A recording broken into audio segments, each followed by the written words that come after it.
Good afternoon, everyone, and welcome along to the Integration Board meeting today. This meeting has been held remotely, be filmed and recorded for live and subsequent broadcast available through the Council website. The Integration Joint Board is a joint data controller with Inverclyde Council and NHS Greater Glasgow Clyde under the General Data Protection Regulations and Data Protection Act of 2018. This meeting will be broadcast and recorded to follow a public obligation to enable members of the public to observe the democratic process. Data collected during this remote meeting will be retained in accordance with Council's published policies and available through the Council's website. Members of the Integration Joint Board are reminded that they should follow the IJB's established meeting protocol, including the round of use of the chat facility, and the comments made in the chat facility are visible to all participants in the meeting, which may include members of the public who also receive invite to this meeting. Also, on a wee bit of technical difficulty today, but I think we should be okay. So on that, we have the apology substitute declaration of interest. We have an apology for absence from Margaret Tate. Chair will now move to a roll call before asking for declarations of interest. And the following members please indicate if they are present at the meeting either in person or remotely. Councillor Moran. In the chamber. Alan Cowan. Yeah, present. Councillor McCluskey. Present in chamber. Councillor Quinn. Present in the chamber. Councillor Reynolds. Anne Cameron Burns. David Gould. Online. Dr. Metcalf. Yeah, online. Kate Rocks. In person. Jonathan Hines. Present in person. Craig Given. In person. Dr. McDonald. Online. Laura Moore. Present. Chris Jones. Gemma Erdley. Present chambers. Diana McCrohan. Present. Charlene Elliott. Present online. Christina Boyd. Present. Stevie McLaughlin. Present. Are there any declarations of interest? Still the still the secretary of the Carers Board.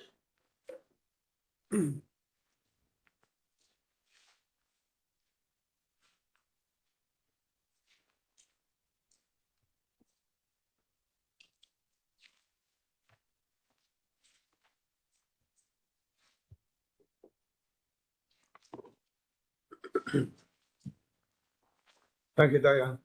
We move on to the agenda now. And agenda item number 2. Chair, can I make a point of order? I'm just wondering, given there's a voting member missing and given the nature of what we're discussing today, I'm just wondering if we could find out if that member's attending the IJB today. We've got someone at the moment to see where she is. Chair, can I just clarify, is it 1 or 2 members that are board members that are missing? So, And Cameron Burns.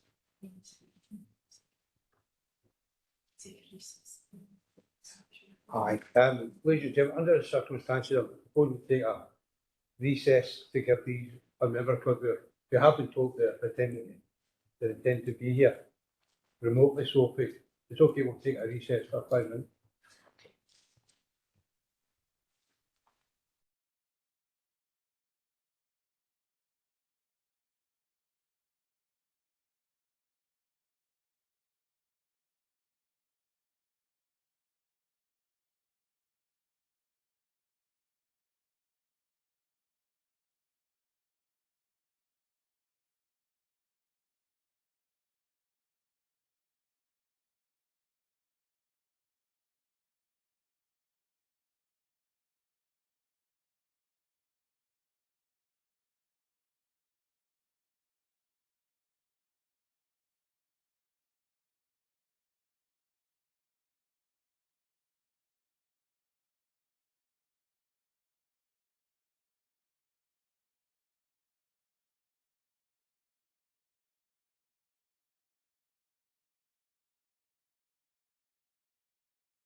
Hello, can I just check who came in on the telephone? The number ends 83.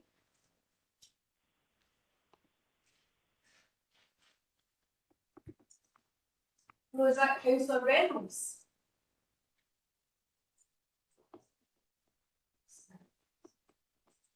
Hello, Councillor Reynolds, did you come in on the telephone?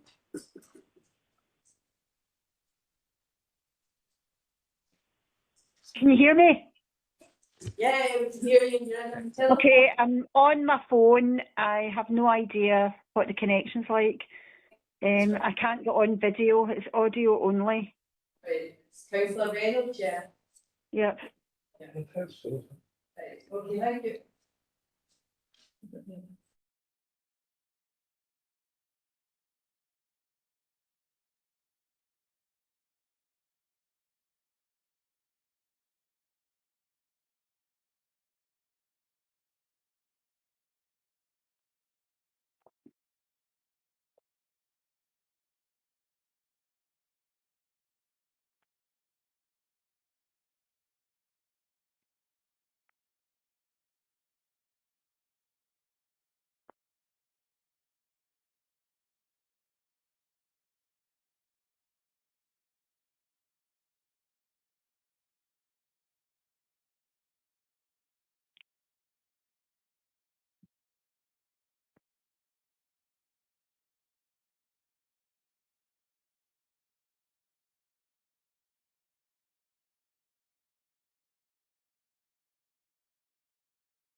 She's indicated she's quite happy with us to carry on with the rest of the business at the moment.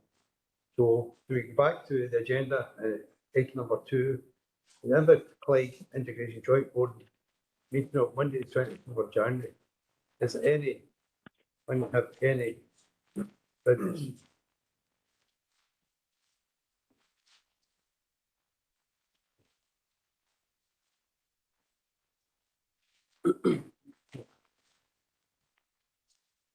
We're quite happy at the minutes of true record.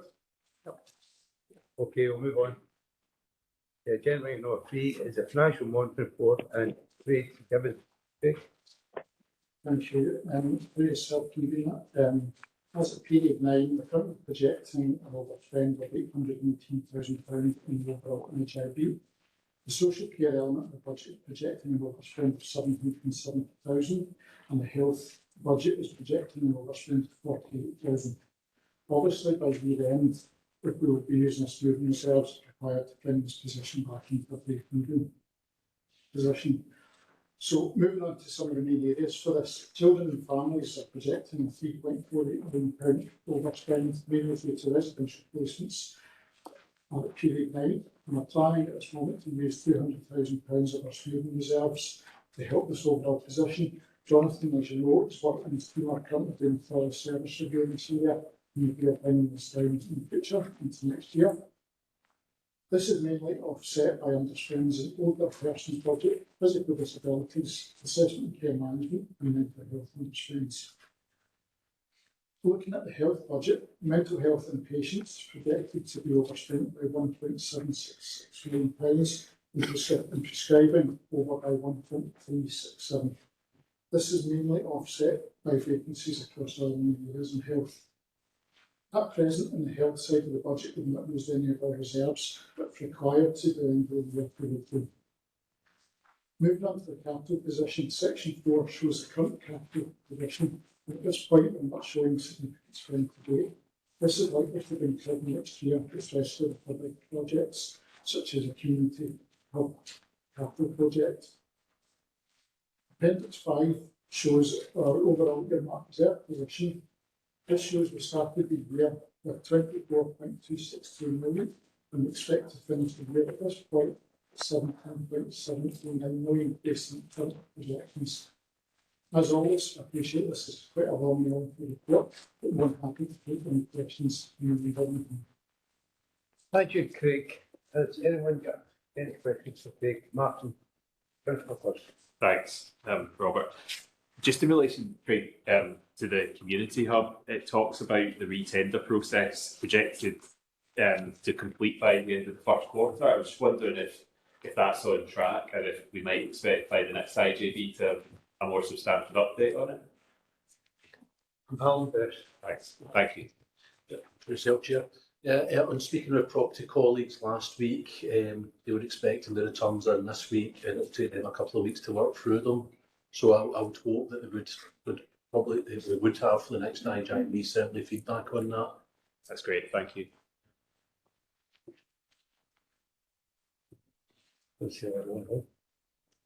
Alan, sir. Yeah, thanks, Chair.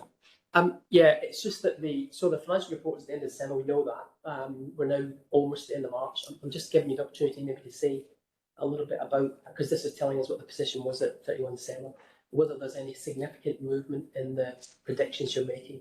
I guess what I'm trying to get at is whether when we get to an end of year position, we might see our profile improve, or we might be looking to dig more out of reserves to get over the line. So it's just trying to bridge that 3-month gap between what you've told us and where we are today.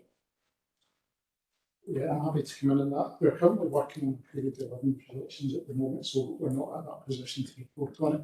But at this moment in time, I've not seen any significant differences at this point in time. We reckon we're still going to be in roughly about the same position as well. Okay, thank you. Thanks.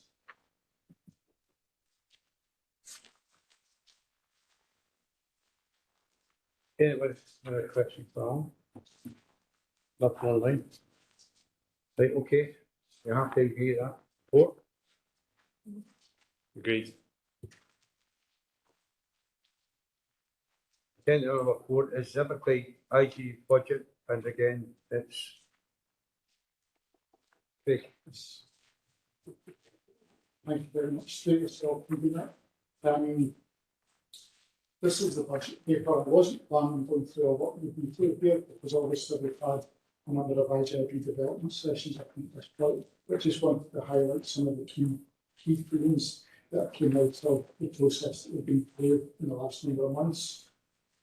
One of those key themes is obviously the budget gap. We have the £5.2 million that we have over the next 2 financial years. The paper reports on the amount of savings that we've got on the list that's there. It talks about the work streams that we plan to implement over the next year or so to help us get through this position. We also report on and bring back to the IJB as has been required. We conducted a budget consultation exercise over the last month, and that particular consultation has been used to bring into the overall position that we've got and reflected upon. The paper also shows the reserve changes that we're asking the IJB to implement today. We're just shy of the £1.5 million that we want to create as our new mark reserve and potential voluntary redundancy that will come out of this process. The paper also shows the updated 5-year plan on the financials that we're looking at.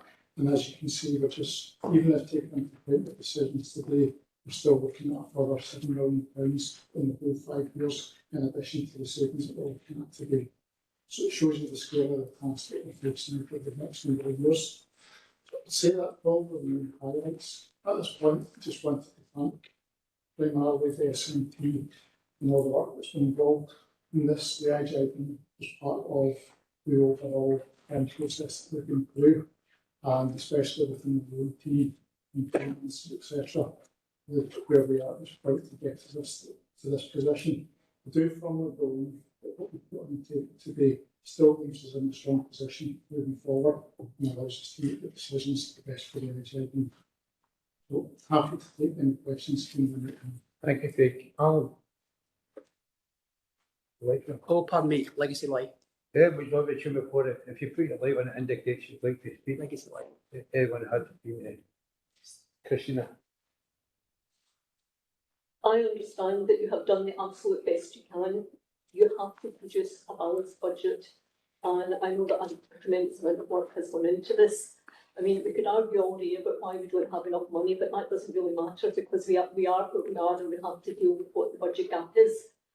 As a carer rep, I have to say, although there are no cuts specifically in this to carer services, there are a number of cuts, redesigns, increased charges, which will impact on the cared for. And anything that impacts on the cared for has a big knock-on effect on carers. Carers are predominantly women, so many of the people who will ultimately be affected by this, and some of them it won't be for a year down the line because some of the cuts don't come into, redesigns, some of it doesn't come into the second year, so people won't be aware of what is actually going to happen to them. And of course, women live longer than men, so there's likely to be more older females who may be affected by some of the changes.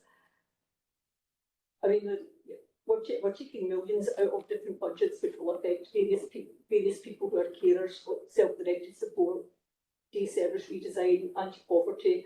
We all know that women are big users of public services. It doesn't really matter what public service it is. Women use them far more than men. So the female population in Inverclyde will be more impacted. I realise that the various equality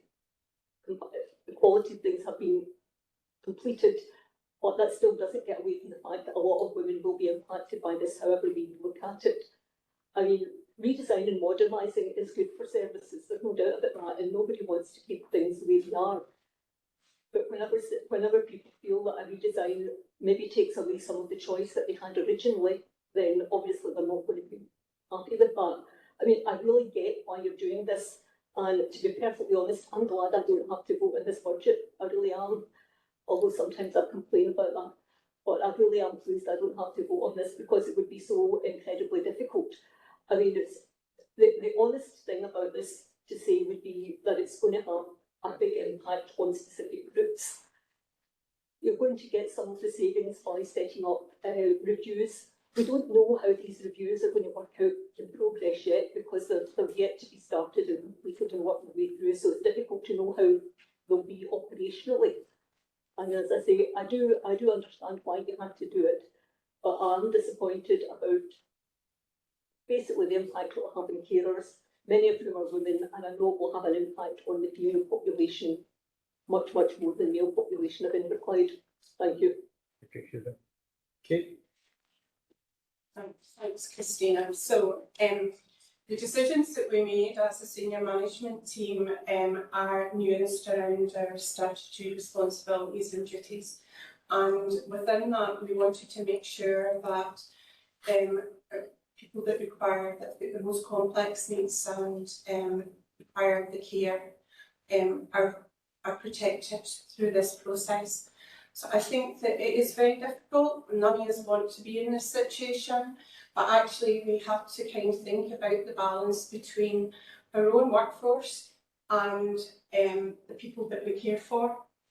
So within that, many of the redesigns, irrespective of there is a need for us to modernise, we need to compress or collapse some of our front doors. We've got too many of them, too many processes, that we need to be much more efficient within that.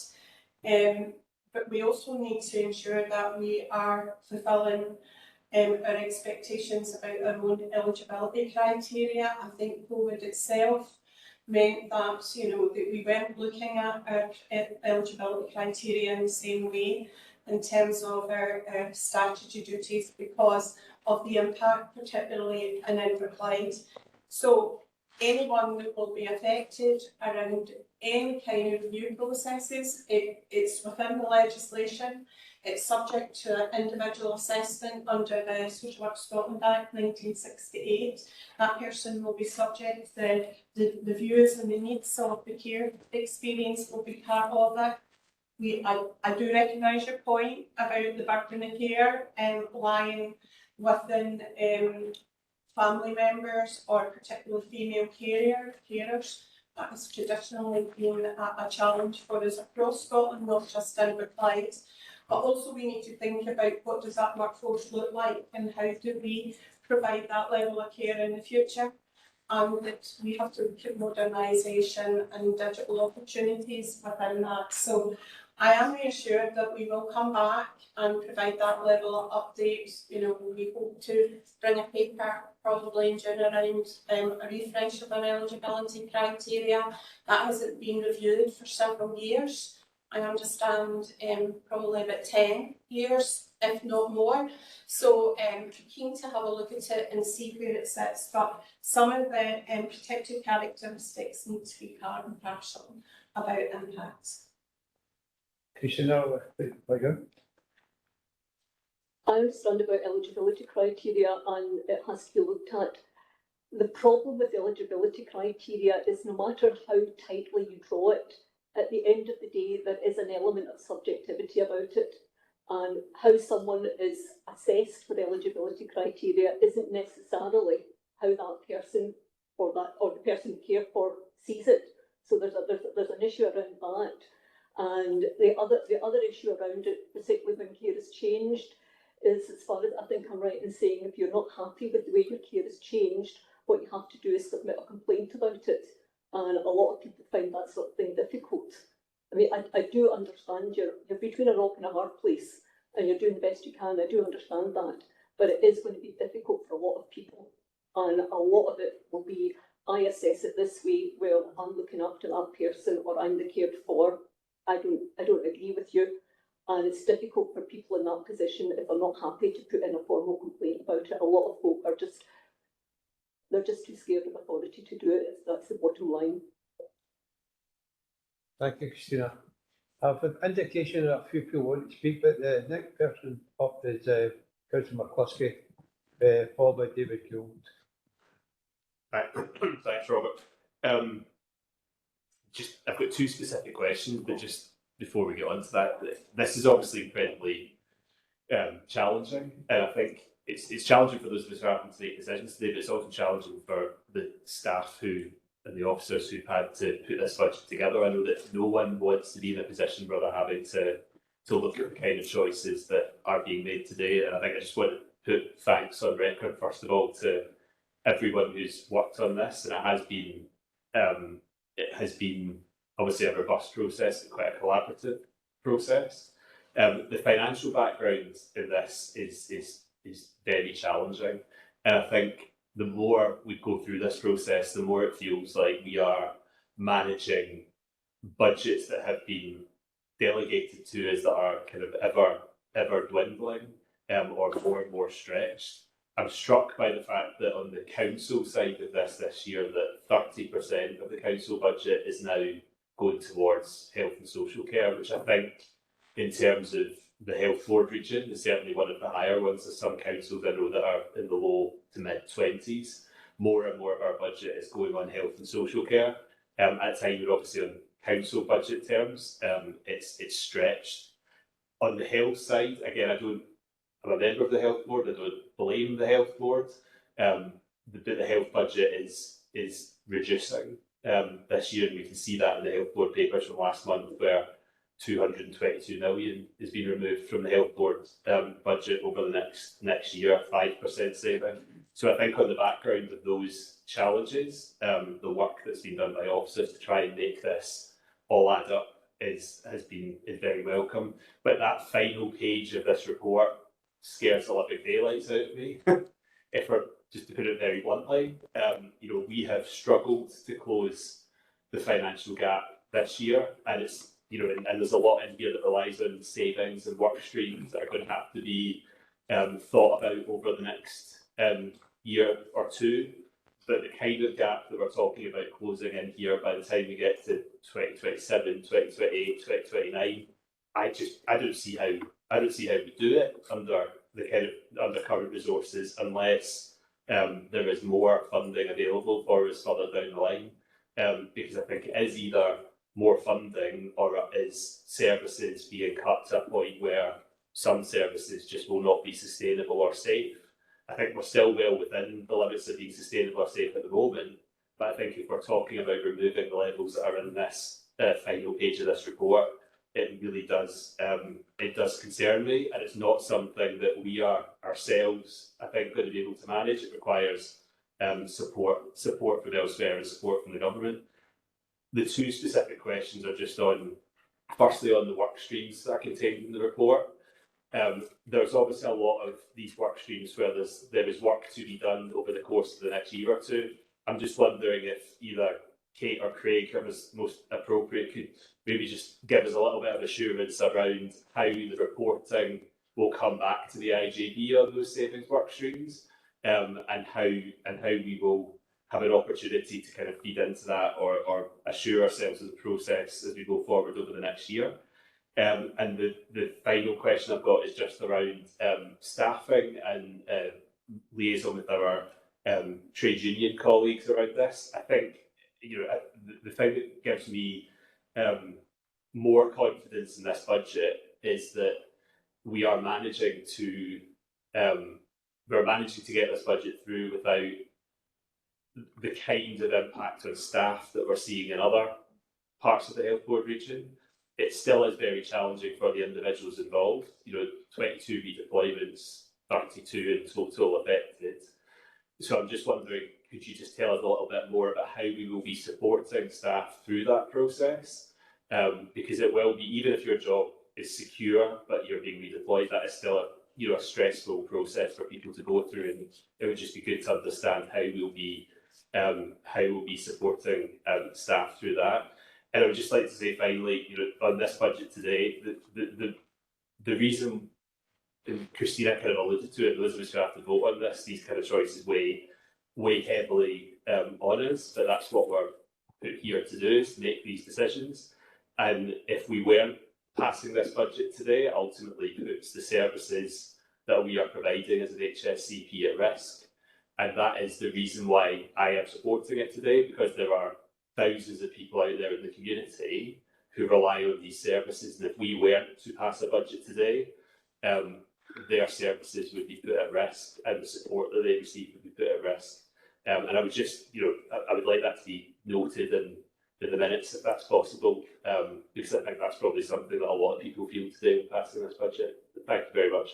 Thank you, Mark. There are two questions there. First one, the work stream, the second one, the staffing. How will we deal with that? Okay. So I'm happy to take that, but I might pass over to Craig. I have kind of missed everything. So from today, if the budget is approved, we will be setting up a programme board around looking at the savings moving forward. Within that, we'll have to prioritise and scale the savings. So we need it's a delicate balance, ensuring that we consult with the workforce and make sure that the workforce is not, there's no detriment to the workforce around some of the choices that we've made, whilst agreeing what that programme redesign is done. So we will have some prioritisation from today that will come and be clearer about. Certainly in May, we'll be able to bring something back in May, what that looks like from then. There is some bits of the redesign that will be quicker than others, but it's not for the purpose of today to get into that discussion. And some will be more challenging. So we're keen to start looking at the impact for people as quickly as possible within it. Some of the budget is budget adjustments, and that we have to look at the totality. Now, the most important bit about that is our staff and how our staff help us to redesign, because we've learned that when we consult with staff, they bring their own ideas about the efficiencies that the workforce can bring. So in some areas like the Independent Centre for Living, we're hoping that staff can help us to realise some of the saving there and what that would look like and what it would look like for the future. Bearing in mind it's another front door of care that we have amongst many. Some other areas that's been integrated some years ago around but we've got our own distinct identities within the HSAP that we need to rethink to provide the level of efficiency. So it's a combination of having the different work streams. So we've got service reduction, service design and service efficiency. So I would say that there will be 3 boards that were subgroups that will sit underneath it and that will report into me. We will then develop a cycle of reporting back to the IGB to ensure that you have early sight of any of the challenges and the risks. If in the event that we aren't able to deliver some of this, but we're pretty confident that we will, there and thereabouts.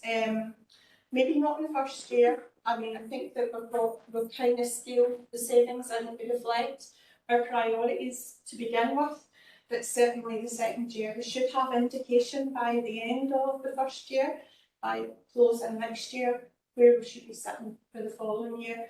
But this budget does give us stability that other IGBs are not facing for 2 years. I just want to pick up the point that Councillor McCluskey made.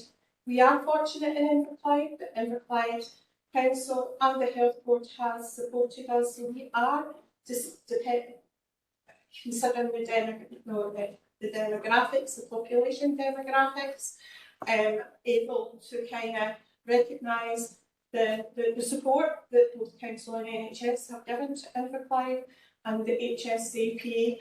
And I think we are in a better place than some others moving forward as a result. Okay, Mark. Thanks. I'm going to go through this list of people who will indicate what to speak. David Gould, and then Charlene Elliott, Diane McCone, and then Chair, if that's all right, as indicated to speak. David. Thank you, Chair. Couple of points from me. I'd just like to explore a little bit more, follow up on Christina's point. I'm wondering whether a board, when it comes to doing the likes of national wellbeing outcome assessment, equality impact assessments, look at environmental sustainability as well, should we also consider adding sex and the impact on females, as Christina's rightly pointed out, of some of the decisions that we make? Because I don't see anything explicitly within the assessments they do, but Christina's made a very interesting, I think a very important point as well, of the unintended consequences of what the changes we propose may have on women. And secondly, a bit more of a sort of procedural point. With the redesign plans, is our approval of the budget today done so in recognition of the fact that future equality impact assessments and likes of national wellbeing outcome assessments may show that we can't necessarily mitigate against the adverse impacts of some of the changes we're proposing? Fundamentally, what I'm asking is, will there be an opportunity, and I think there will be, for us as a board to look again at the redesign proposals, and it may well be that they may need to be tweaked mid-flow, if you will, when it comes to actually going into the detail of them. Thank you, David. Thank you, Chair. Okay.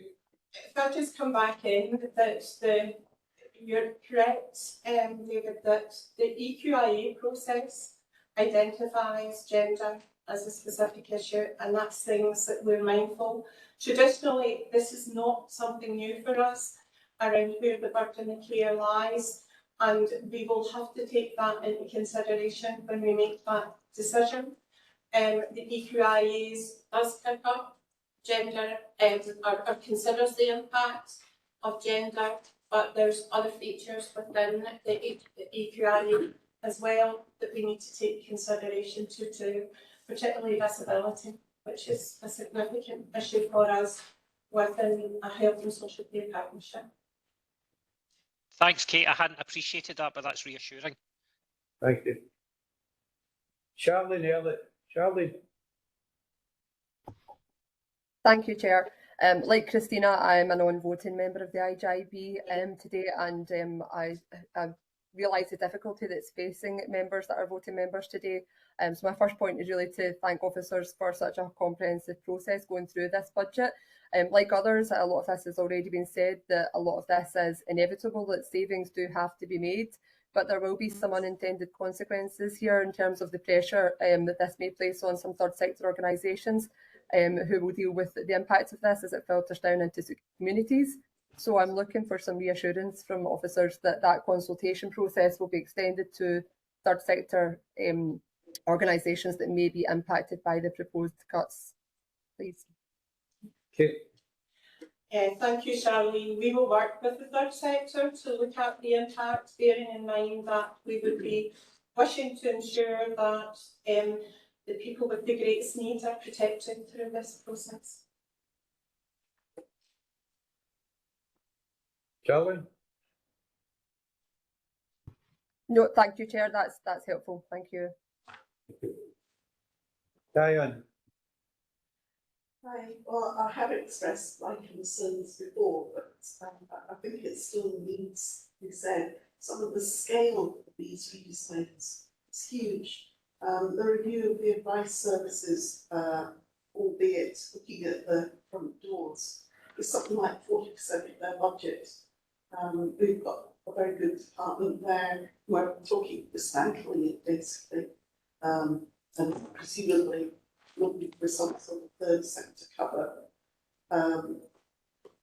We've also got the £500,000 savings from the independent living services. My understanding is that some of the initial proposals that people are thinking of was to have been around charging, and yet we've taken charging off the agenda. If the review comes round and we're not happy with what the proposals are we going to have any options of changing the redesign in some way? Okay. Okay, so I'm kind of, first of all, if I could take about the strengthening of our front doors, our review of our front doors. We're not dismantling advice services. We need to be clear about how we deliver that moving forward. There is functionality within our own HSAP that we can't live without, particularly the role of the welfare rights officers and how that they provide that level of expertise when it comes to tribunals.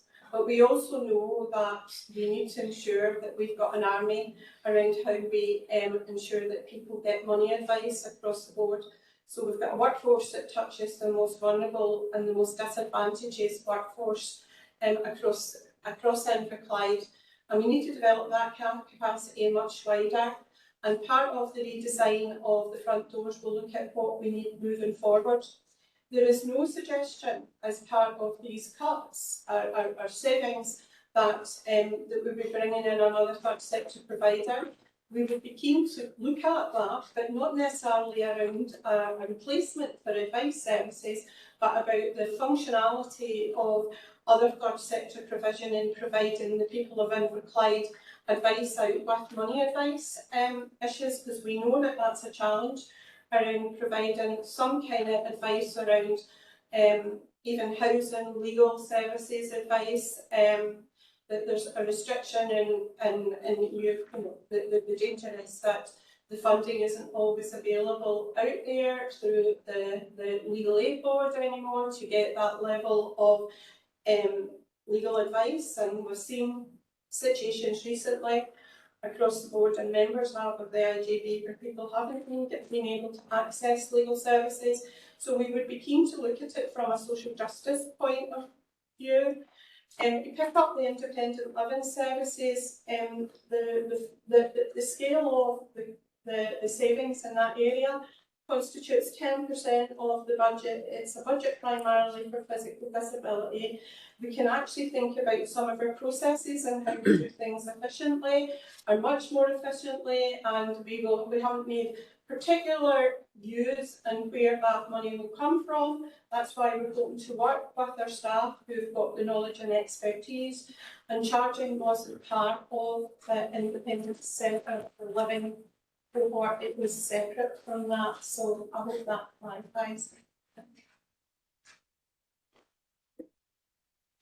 After that? Well, that's what I was hearing from the staff.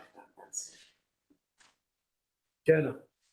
Just continuing on that point, when it comes to independent living services, you just say there, Kate, that you're not sure how you're getting your savings, and I think it's that size of a massive concern of there's been a target set against some of these reviews which have not started yet, and we have absolutely no idea how we're going to get that money, nor how is it going to impact our staff. And the staff side are concerned that when it gets towards the end of the budget and that money's not saved, the easy option is going to be we look at staff because there's no other way to take that money. Also following on from front door services, if we look at, I know there was discussion previously about advice services and money advice and whose job that is to do. Our concern is if advice first with most of their team goes, who is going to pick up that slack? We do have an issue with retaining and recruiting social work staff. And the last thing what we do is put another obstacle, and we are doing that in the future by moving money advice. Okay. So I'll take a couple of things there. Sorry, I didn't write it all down, so you'll have to take me down, Emma. Okay. So if I start about the Independent Centre for Living Review, I'll move back to the fact is there is efficiencies to be gained in our physical disability budget for different new technology and digital care. But we want our staff to help us. So we haven't put a target around that. And actually, we are benchmarking against other HSCPs. We also have to look at, is there efficiencies about having a standalone service and not maybe perhaps integrating it further into our existing management structures, because that's what happens in the rest of Greater Glasgow and Clyde. We are a bit unusual that we have that our physical disability service separated from the delivery of all the other services within adult and health and social care. But I do believe, I think that we can find the efficiencies through modernisation, and we begin to have that conversation with staff. In terms of the advice services, sorry, can you remind me again, Gemma? So just to say that if we do get, if staff there being bored, then I say it's a massive cut to their budget, staff have got to go. There's no on the sheets, there's nothing to say, it says to be confirmed, and I think that's a massive concern again, because we don't know what staff that's going to displace for that saving. Our concern is if we change, significant changes to that service where we actually have to reduce it, then who's going to make sure that Inverclyde residents just get the money that they're entitled to in an ever complex and changing system. And if we do look within, I know you say there's no discussion about big sector in, therefore I'm thinking you're thinking within HSEP, somebody's going to pick up that role. My concern would be that if it perhaps goes to a social worker to perhaps they need to look at the household and getting that income in, we get a massive issue in Inverclyde retaining and recruiting social work staff, and that would be a further obstacle that we would have to face future down the line by doing this review. So as a registered social worker myself, I actually would like to think that social workers were going into people's households and looking at the impact of poverty. That is fundamental to the values and the ethics of social work. So actually maximising a family's income, it brings the opportunity of a relationship there with families. Our new strategic plan will focus on ensuring that we have much more family approaches to that, and that I actually think that we have to put more investment and ask social workers to think about the impacts of poverty.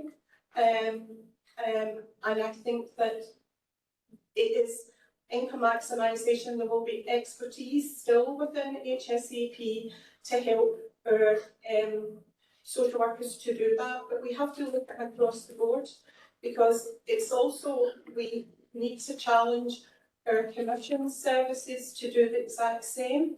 So that will have a new focus on our financial support that we provide our population moving forward.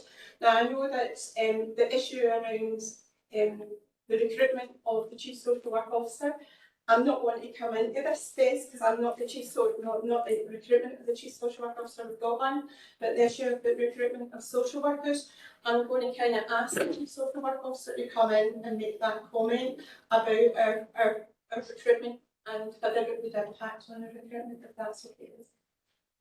Jonathan. Thank you, Convener. Certainly in terms of the challenges nationally, as you highlighted, around the social work workforce, there are challenges in every partnership in terms of recruitment and retention of staff.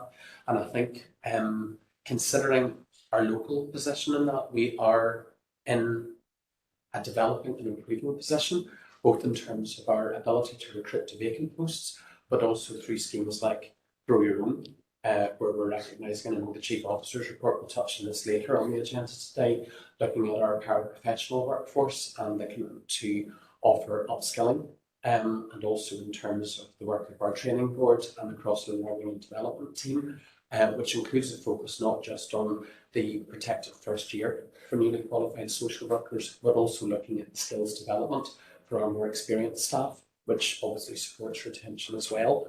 I think that certainly in terms of the opportunities in Inverclyde for social workers as a particular part of the workforce to be heard through the work streams and through other service redesigns means that will give the workforce a greater opportunity to be part of this process, not just from a financial point of view, but clearly as a registered workforce in terms of protecting and upholding those professional standards as we move forward. Sorry, I was going to say that we'll have the skills completely. I know the work from start to finish of playing takes, and concern would be the actual extra visits that's going to take in time that will imply that will increase our caseload.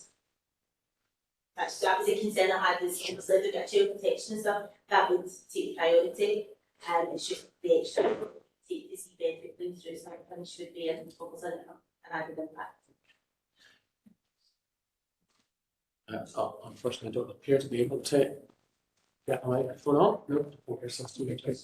There we go. Sorry, clap again. I think there's a couple of aspects about that point which are quite interesting. One is the whole family approach that social workers traditionally take, but is built in, I suppose, to our vision for the future. Some of that is about, yes, developing the relationships, whether that's predicated on assessing risk or in terms of a broader whole family approach, either for families with children or for adults who are cared for.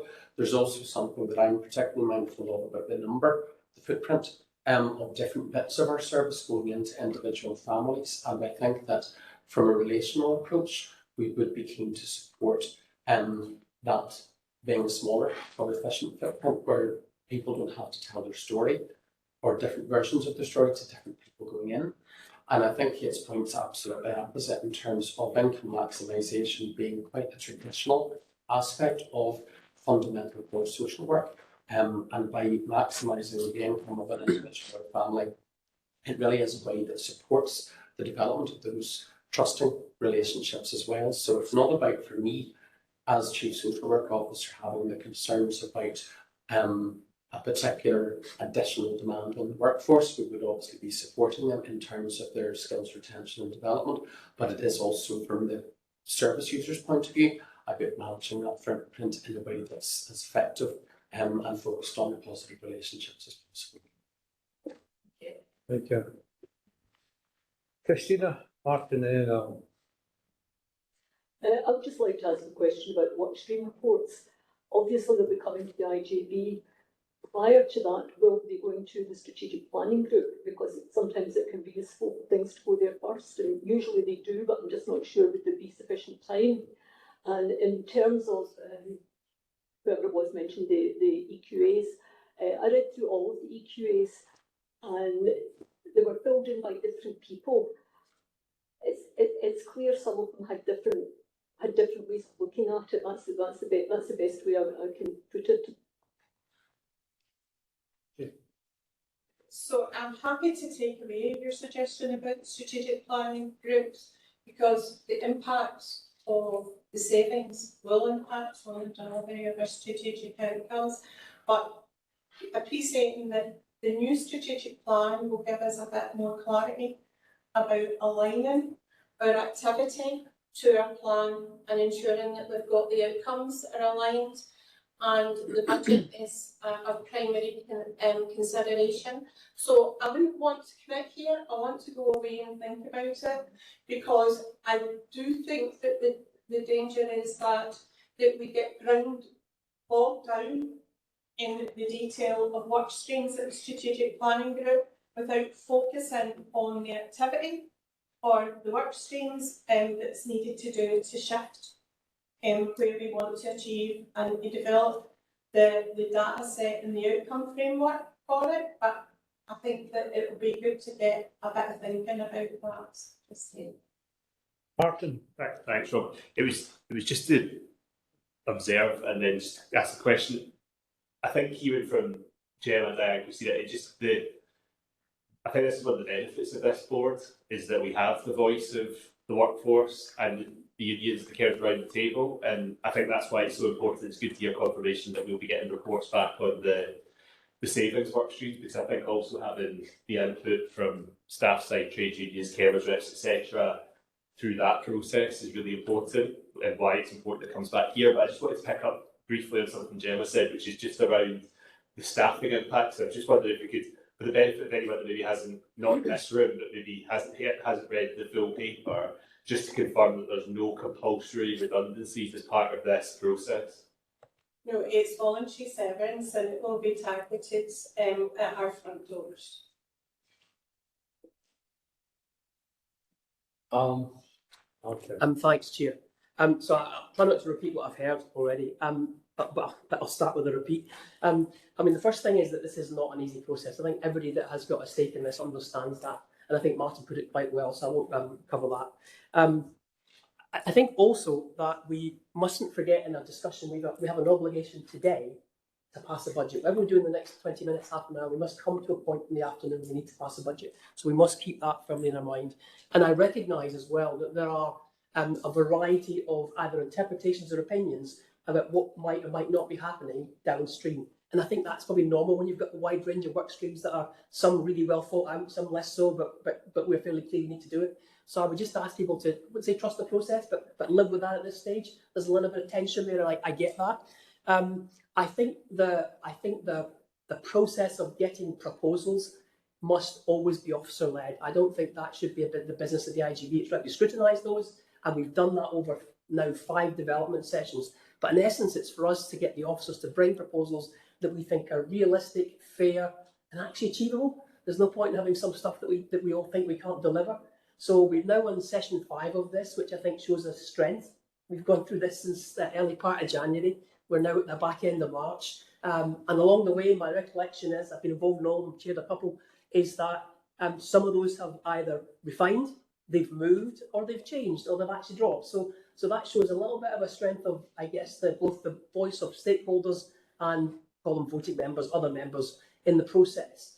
We've also had, and again, I think important for the record, as I understand it, I've not been involved in it, but as I understand it, we've had dialogue with staff, other stakeholders, and we've had a public consultation, and we've seen the outcome of that.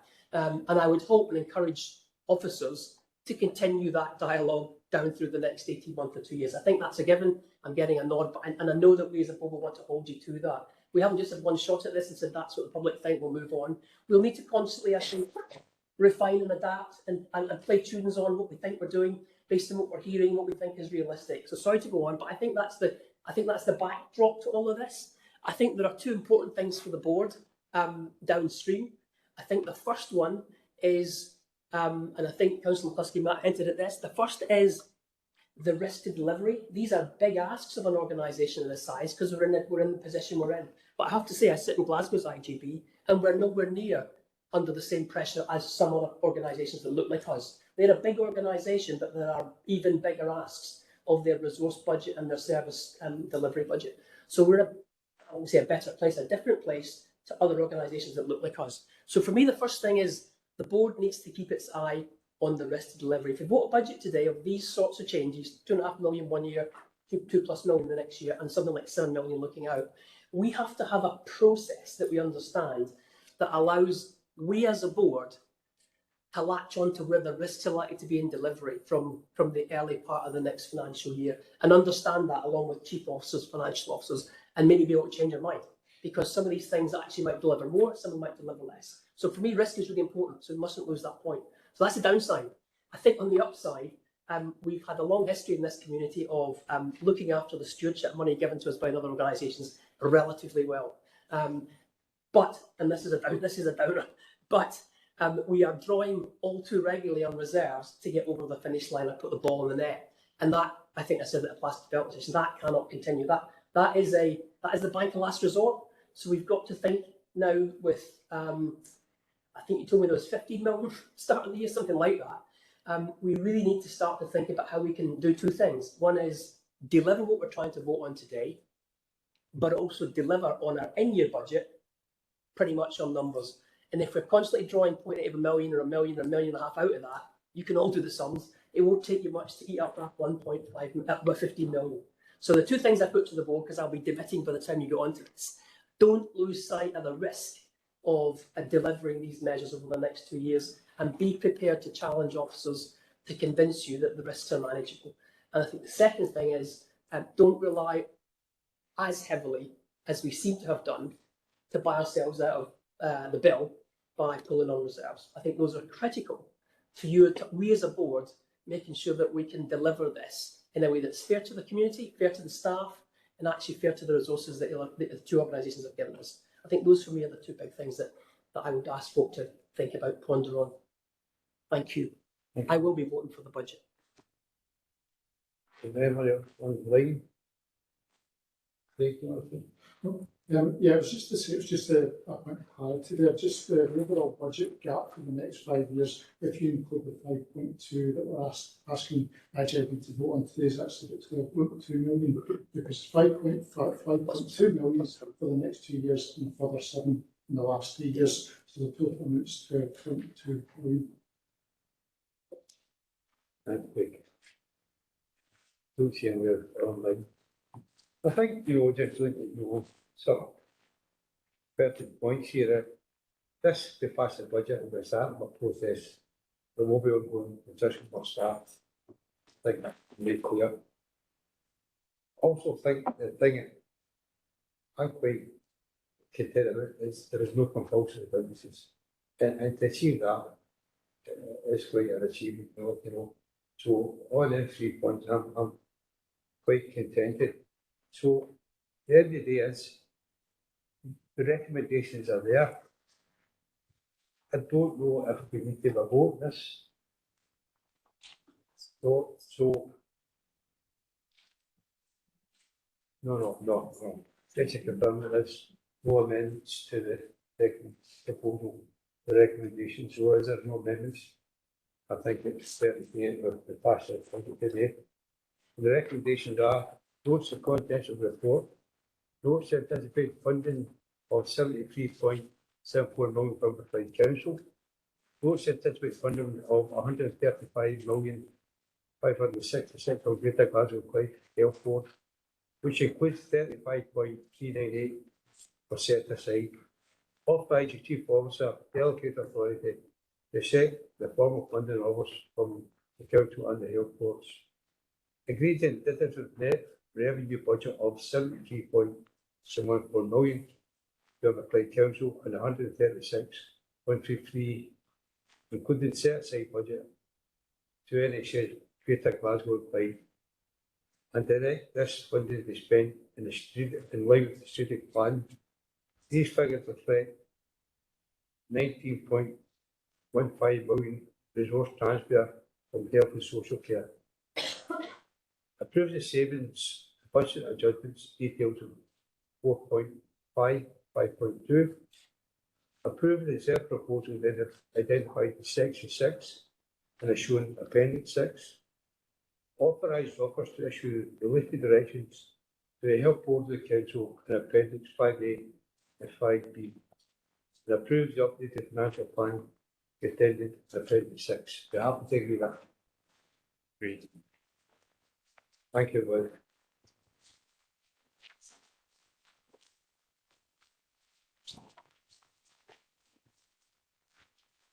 Move on to back on the agenda, and it's item 5, which is law and action list. Okay. Thank you very much. As we recycle, this is a law and action list we have, and this just highlights all the main reports and actions that we've got for the next number of cycles. I think the report's quite self-explanatory, but as always, happy to take any questions or comments. Anyone like that? Anyone have a question on the law and action list?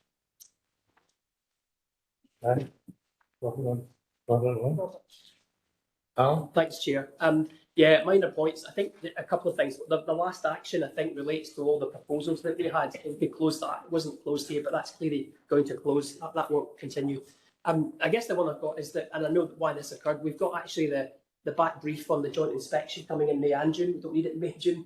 We talked the last time, I think, because of the date that you thought it was coming, that we put it in June, and that's what we're asking to do in the table. So we could take it out of May. That just free up some space for you folks if you think extra reports are due. So we could delete the joint inspection in May because we're taking it in June. And just to remind members, it's because the date of the inspection coming out in May is so close to the IGB that it was felt that rather than try to rush a late report, that the Chief Officer would give a verbal update in May based on what that report said, and we as a board would have a chance to scrutinise that in a more balanced time when it comes back in June. That was the background to that. So you just take it out. Okay, great. The update, Alan. Agenda item number 6 is the program, the vaccination transformation program, and Alan Best. Thank you, Chair. The purpose of this report is to provide an update on the current position for the vaccination transformation programme as part of the wider primary care transformation agenda and delivery through the primary care improvement plan. Members will be aware that the vaccination transformation programme is deemed one of the biggest models of care transferred from general practice to NHS boards and HSCPs. And the areas that are covered with this are travel health advice and vaccination service, non-routine vaccination, also referred to as ad hoc vaccinations, and our seasonal vaccination programmes.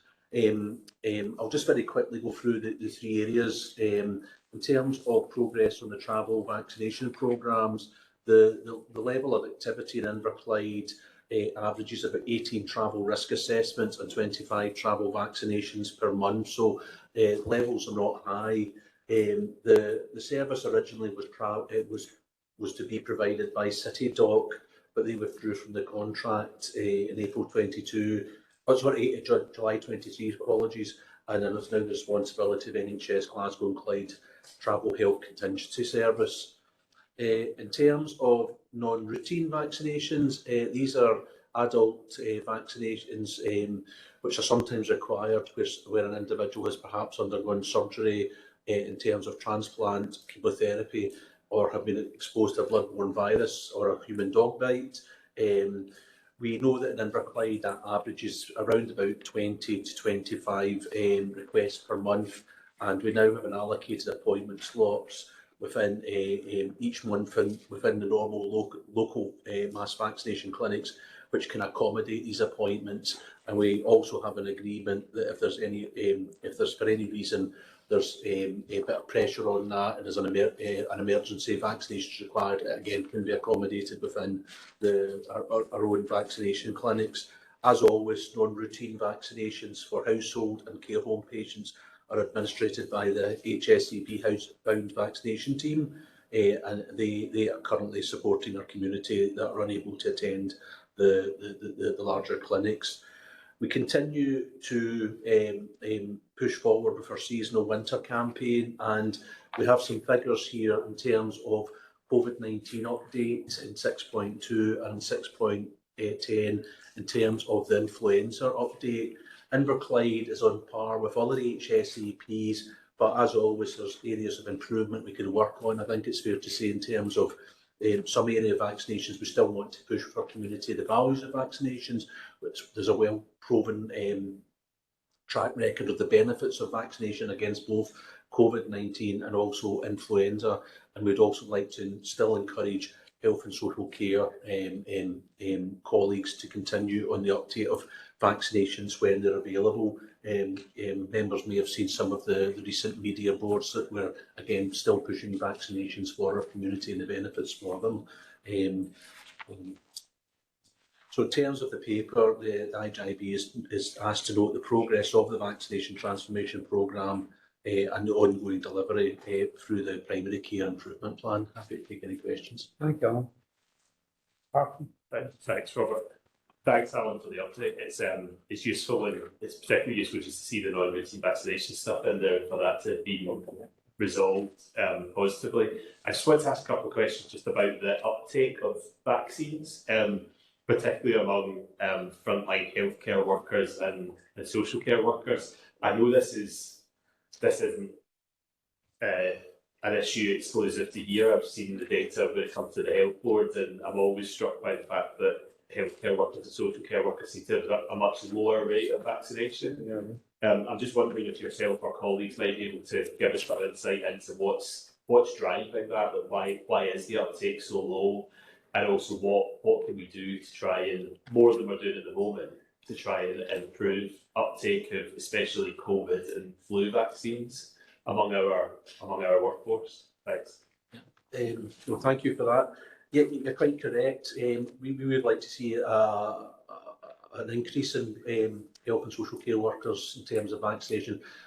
There's lots of data out there and thoughts about why it is so low. It may well be that health and social care workers is they tend to be a very vaccinated group anyway, and they're used to getting vaccinations.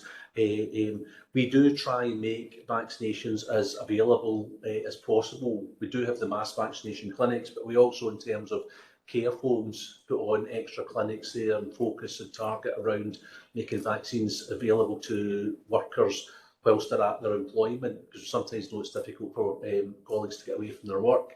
So we do target there. Unfortunately, when we did that last, again, the uptake wasn't as good as we had hoped for. Also, in terms of our care and support at home colleagues, putting on special clinics at the workplace to make them as available as possible and trying to be flexible around the hours. I think it may well be, as you know, it's personal choice about vaccination, and I think it's perhaps sometimes people feel as though they've had a fair bit of exposure to vaccinations, but we do know from the clinical evidence that you can't vaccinate a population. So we will continue to push the message about the benefits of vaccination in terms of not only the individual's own health, but it is a way of protecting others that we care for. Thanks, Alan, for that. I'm always struck by this, like I said, that I recently went to visit the long COVID group at Your Voice, among which there were a number of frontline healthcare workers and social care workers. And what you say about protecting the people they work with is really important, but it's also about protecting themselves in environments where they will potentially be exposed to high levels of COVID or flu. So I'm glad to hear we're doing something about it. It'd be really good. I know it's not all on your head, I know it's on the whole board's head, but if in a year's time that we were able to look at that, and if it were to go up, that would be a real positive. Thank you. Yep. Good. Dr. Metcalf and then Christina. Thank you, Anne. My first question was going to be the same as Martin's, so thank you for that. And the second one I wanted just to ask was about the travel assessments and vaccination. I appreciate that the location of this is out with the decision of the HSCP, and you've highlighted the relatively small numbers, but I'm just wondering, do we have any information or knowledge about anyone or a group of people who may otherwise be accessing travel assessments but aren't because of the barriers, because it is where it's situated in Shettleston? Do we know anything about that group? Al? Yeah, thank you, for yourself, Chair.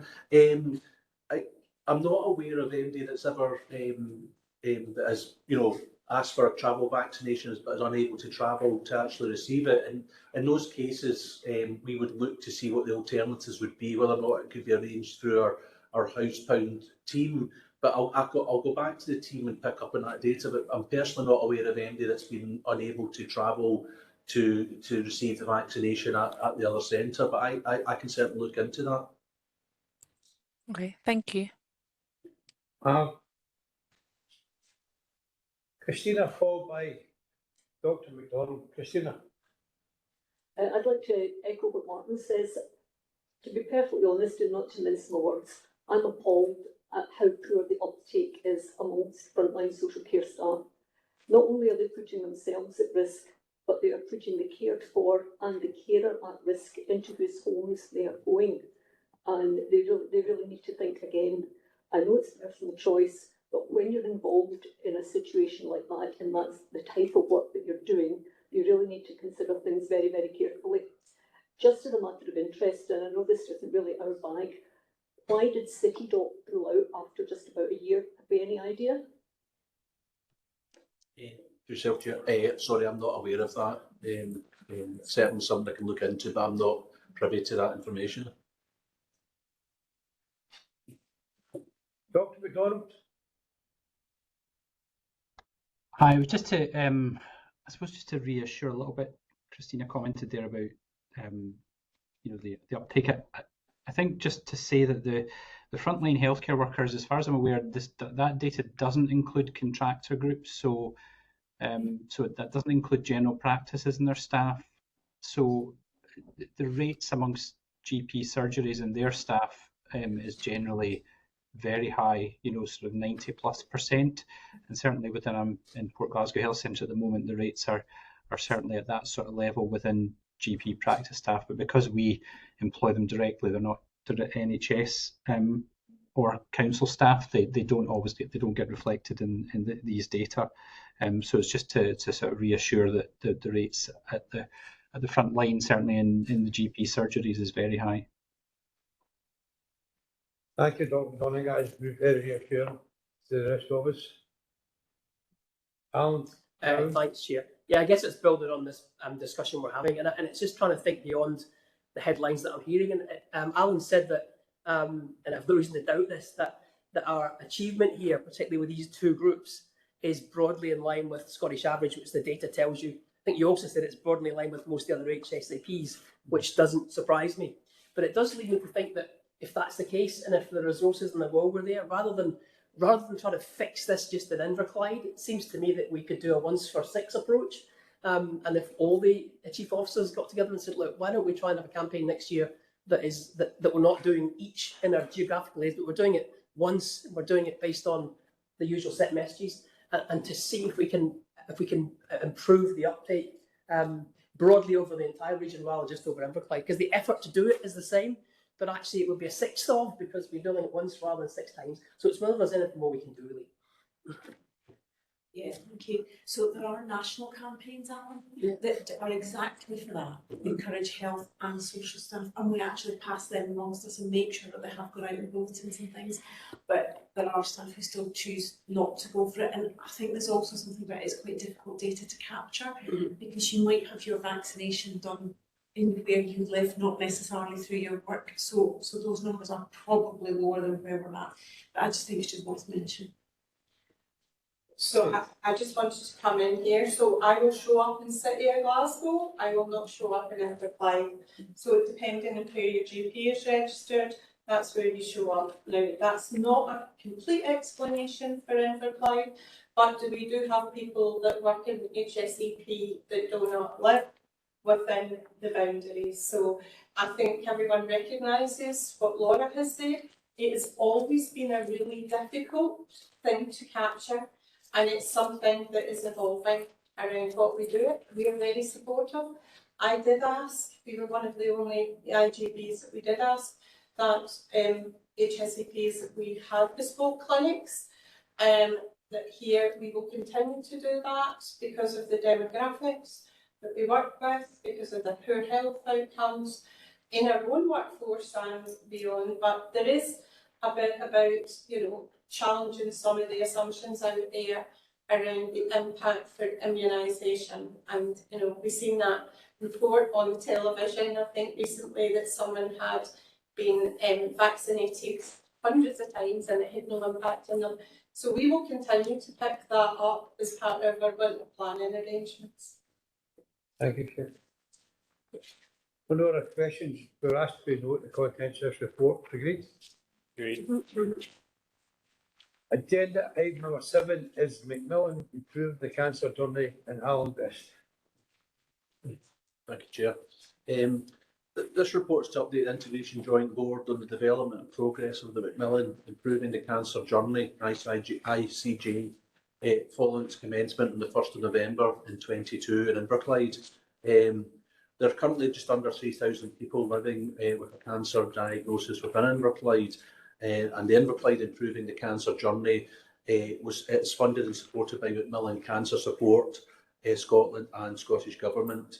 and currently Inverclyde HSEP hosts the ICGI, and Greater Glasgow and Clyde is a key partner in the project.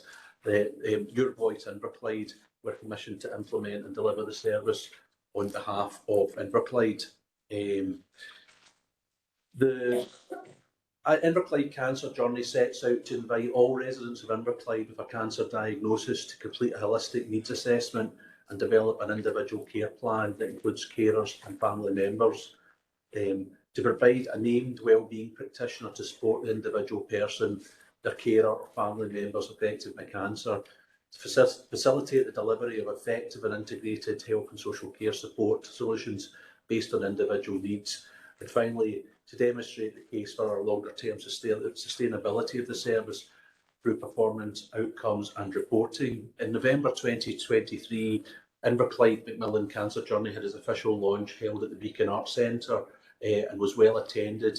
And the main benefit of that was a great opportunity for those individuals and families who have a lived experience of cancer to share their journey and others, to share that with others, including elected members and professionals.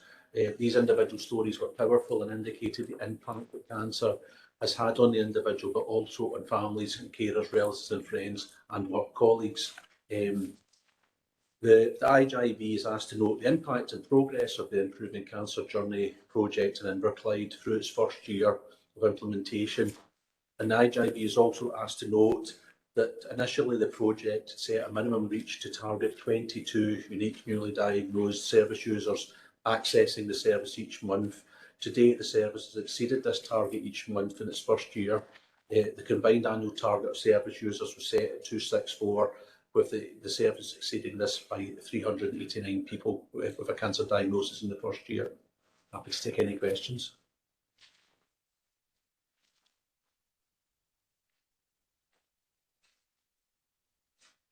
No question for you all. We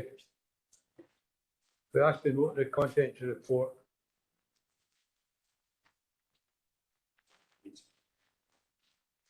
Item 8 is the Chief Officer report.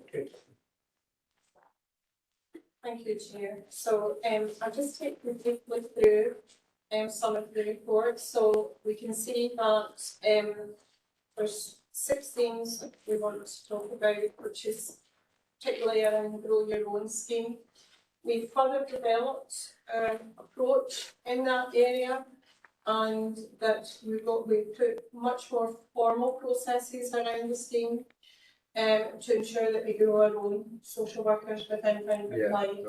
Working on the premise that if you work in Inverclyde, you're more likely to stay in Inverclyde, and that's our experiences of our workforce today. So the long service lies within the people that live in this area.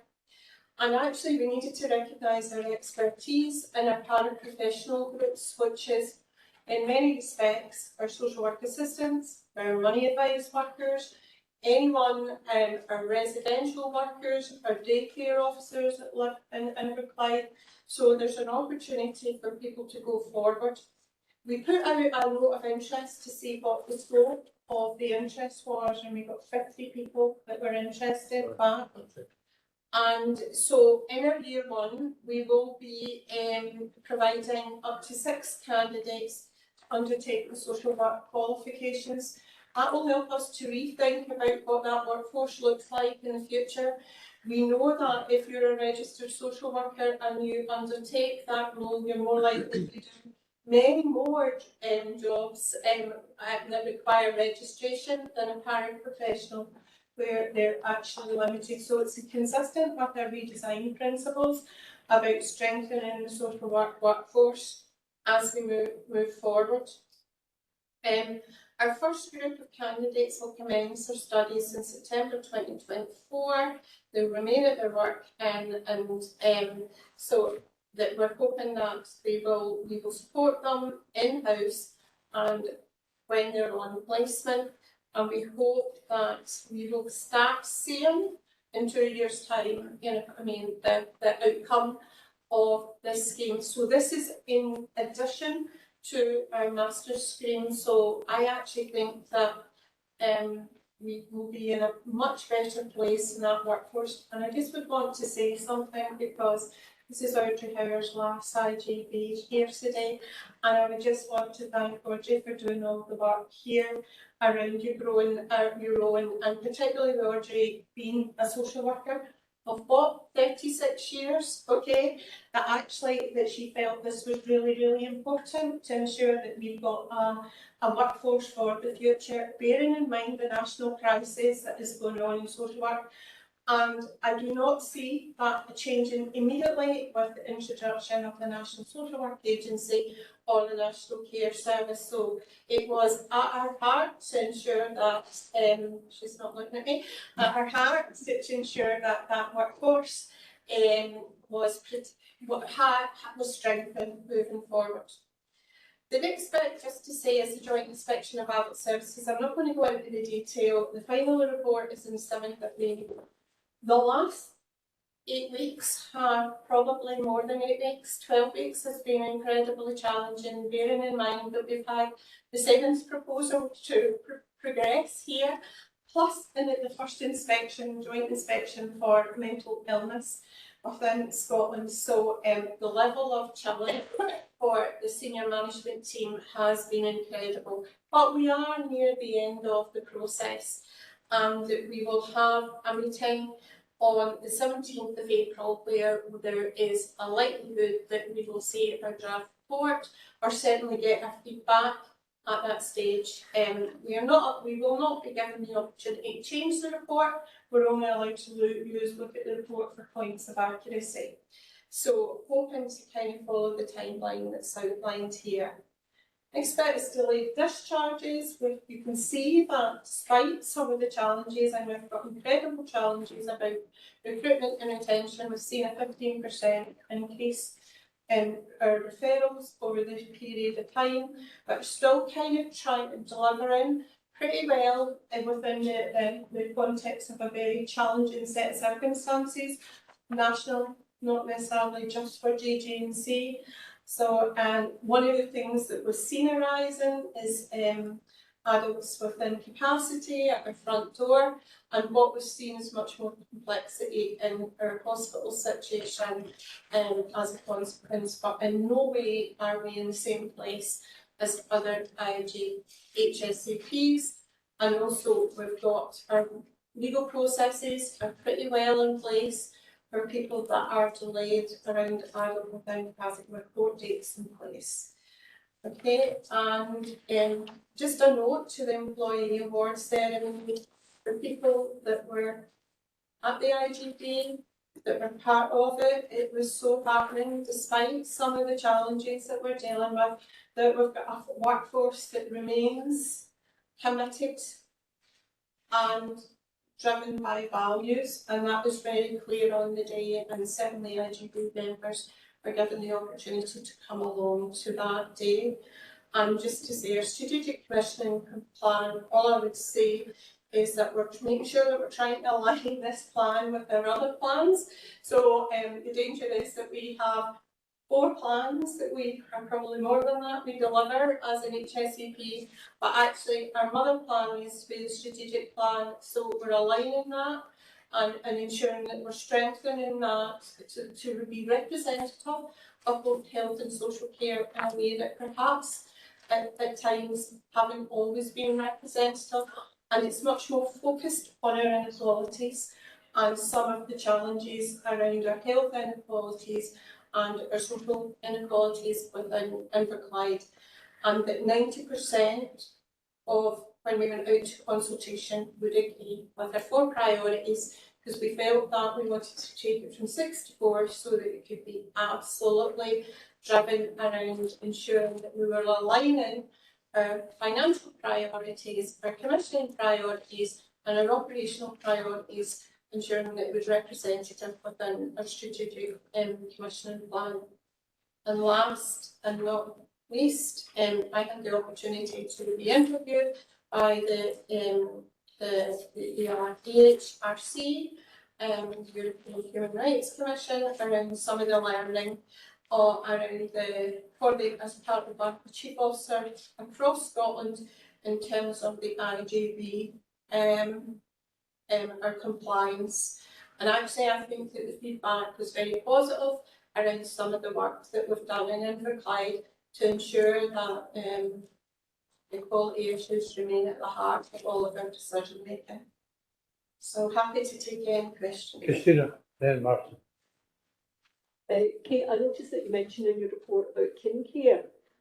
My recollection was, I think it was about 50,000 was allocated or thereabouts, and it was 1,200 to people who were prepared to accept it if we were going to look after people who came out of hospital that had low needs.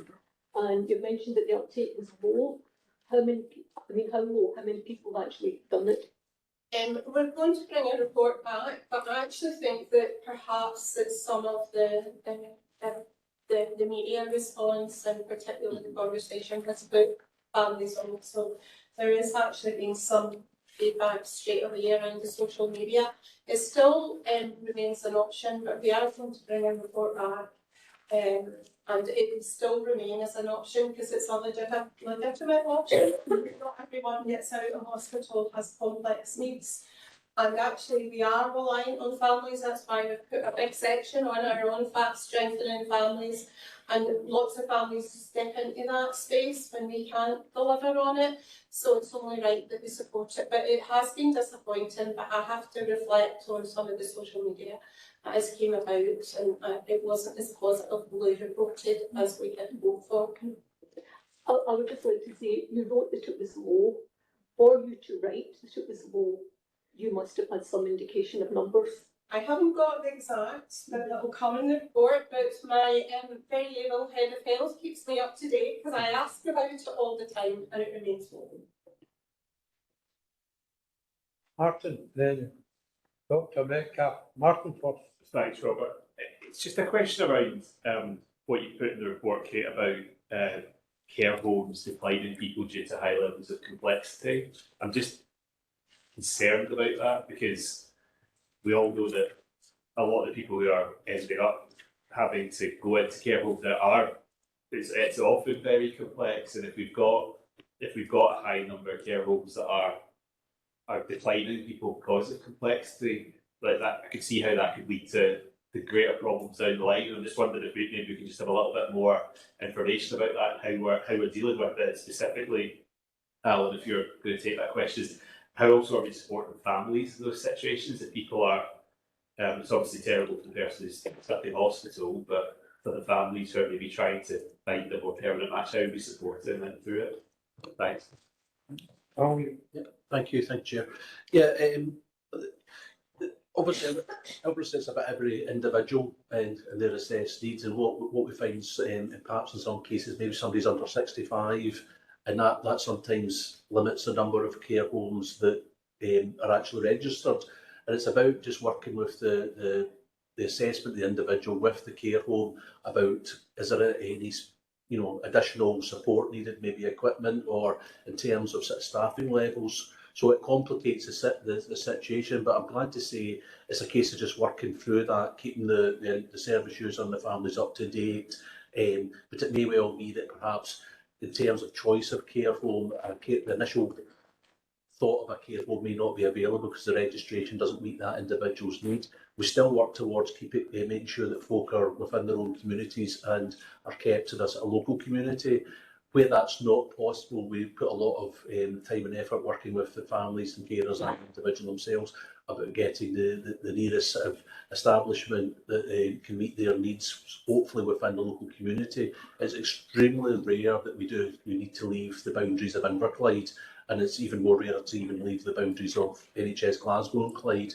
But it's more about the nuances around what the registration of the home.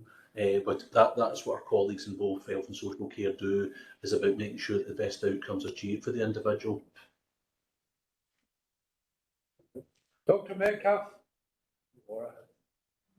Thank you. Thanks, Kate, for the report. First, oh, can you hear me? No, you go on, you go. Thank you.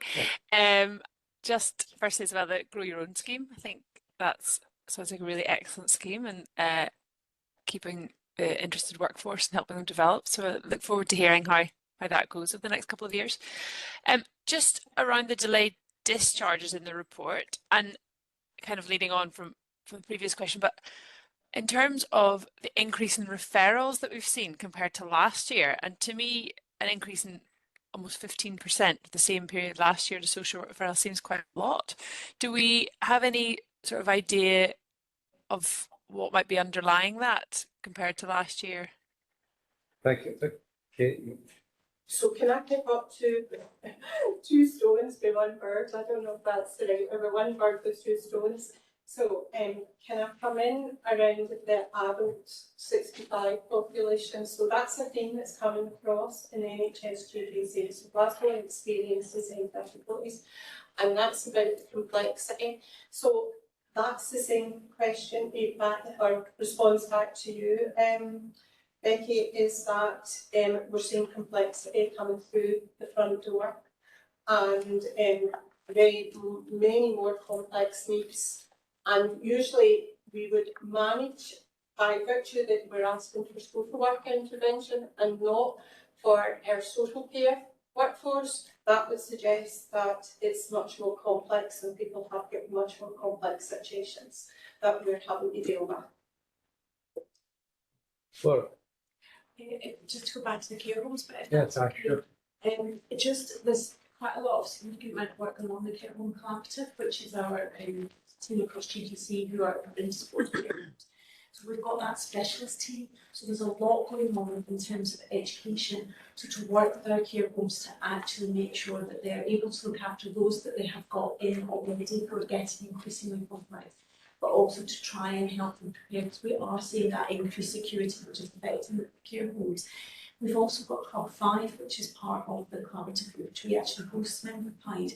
And that team are a team of healthcare support workers and trained nurses who can actually go in and help the team learn, but also that embedding and sustainability of that. So there's quite a lot of that going on, as well as everything that Alan mentioned.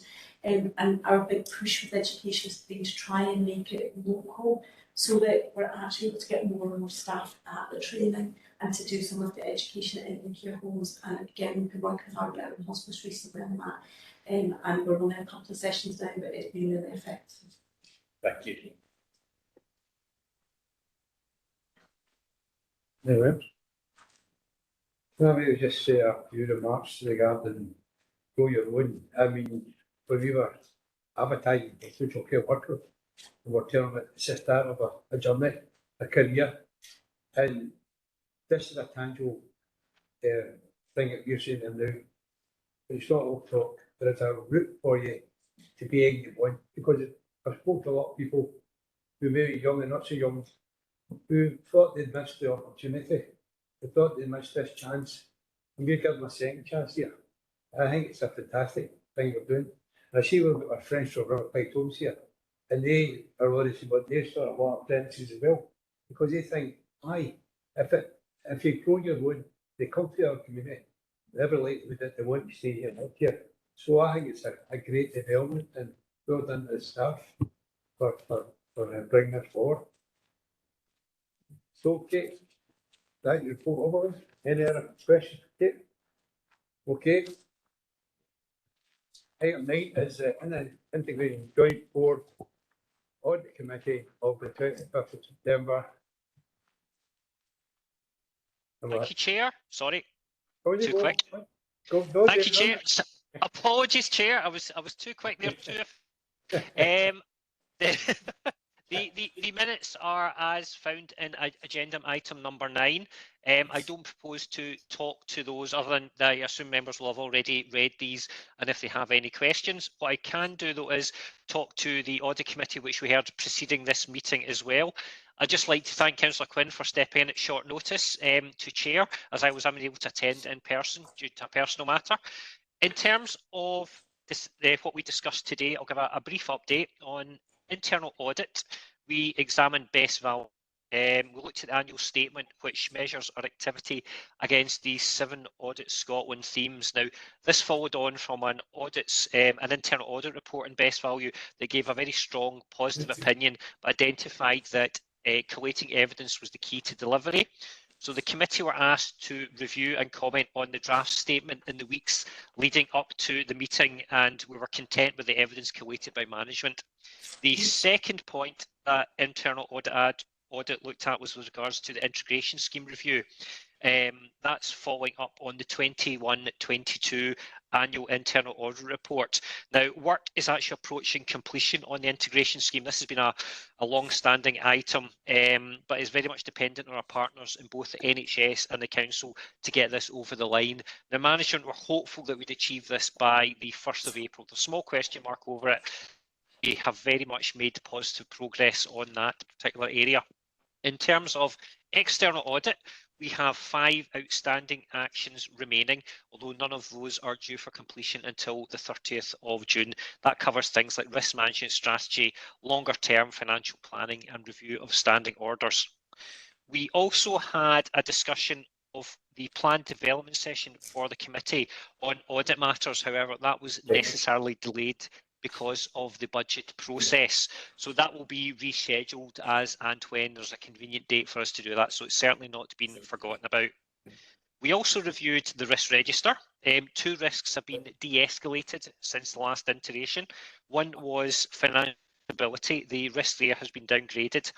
And in terms of increased home care demand, this has now been matched by an increase in capacity with the new care at home contract in place from the 1st of April coming.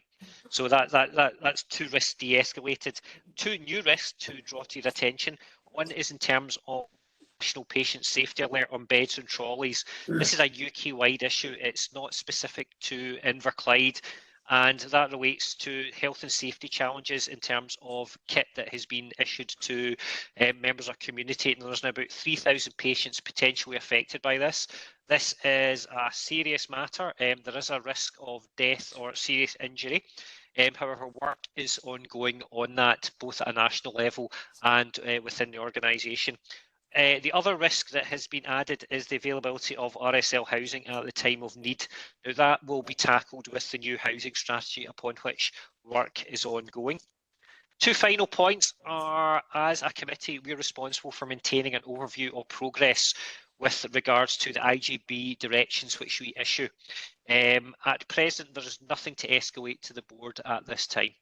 And finally, the external audit fee was reviewed and approved. It's £33,360. I'm afraid it's simply a case of we have to pay it. There's no choice in it, so there's no debate for it. So other than that, Chair, if there are any questions, I'm happy to take them. Thank you, David. Anybody? Thank you, Chair. David? No questions, David? Excellent. Thank you very much.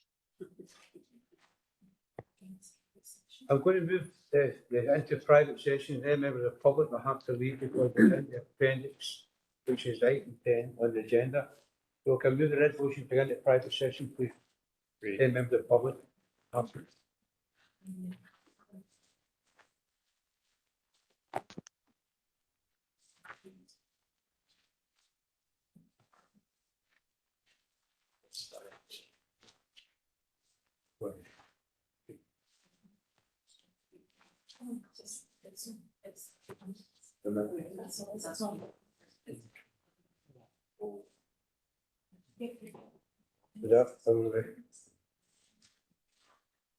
We just agreed a minute on the appendices.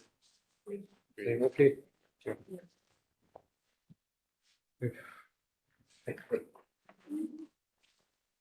That's what. Yeah, thank you. Meeting's over. I think. Can I just say that